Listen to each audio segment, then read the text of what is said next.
Resign करती हूँ, इस्तीफा देती हूँ और इस पार्टी से ला ताल्लुकी का ऐलान करती हूँ। बहुत शुक्रिया।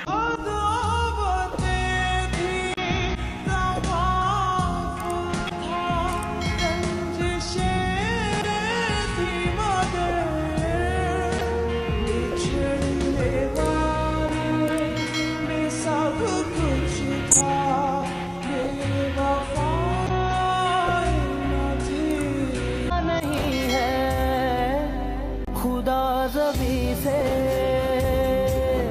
गया नहीं है, खुदा ज़मीं से। सनम जुबैद पे भी, सनम को पकड़ रहे। खुदा ज़मीं से गया नहीं है, खुदा ज़मीं से गया नहीं है, खुदा ज़मीं से गया नहीं है, खुदा ज़मीं से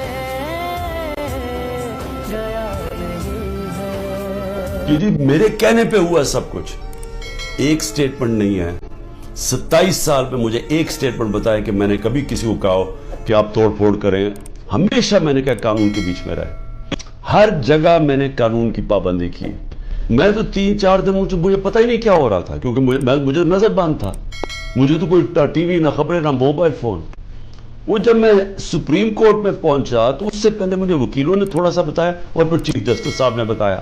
वो पहली दफा मुझे पता चला कि हुआ क्या है, और मुझे तब भी पूरी समझ नहीं आई कि इसके पीछे क्या हम कर सकते थे, क्या हुआ, कोई इंतशार हुआ, कौन से हमारे लोगों ने जाके तोड़ फोड़ जलाया। तो मुझे आहिस्ता आहिस्ता पता चला कि हुआ क्या, और पता चला कि पूरा प्लान बना हुआ था। ये प्लान के तहत फॉल्स फ्लैग ऑपरेशन, यानी पहले वो उस तरह मुझे उठाया और उसके बाद फिर पहले पता था कि रिएक्शन आना, और उससे ये जो जलाना घराना और ये किया, और उसकी आड़ के अंदर सारे लोगों के ऊपर बंद कर दिया और मेरे ऊपर केसेस कर दिए। मैं नवाज शरीफ पीपल पार्टी और एनक्यूएम के हल्क से अपना मैंडेट उगलवा नहीं लेंगे, तब तक हम कौमी असेंबली में आराम से नहीं बैठेंगे। खुदा ज़मीं से गया नहीं है, खुदा ज़मीं से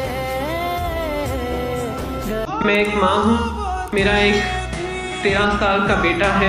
मैं तहरीक इंसाफ से रिजाइन 2045 में भी कहेगा कि हम 2045 तक तरक्की इसलिए नहीं कर सके कि मुमलिकत फतादात में 9 मई हुआ था। 9 मई सुन सुन के कान पक गए हैं, हर वक्त के 9 मई।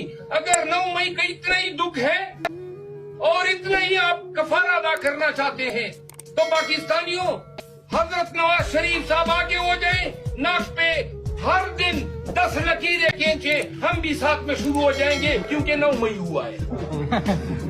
क्या चाहते हैं, पूरी कौम अब नाक पे लकीरें खींचे? 9 मई क्या हुआ है? 9 मई को आपने तहरीक इंसाफ का शिराजा बिखेरा है। 9 मई को आपने इंसानियत के खिलाफ सबसे बड़ा क्राइम किया है। 9 मई को आपने मुंतखब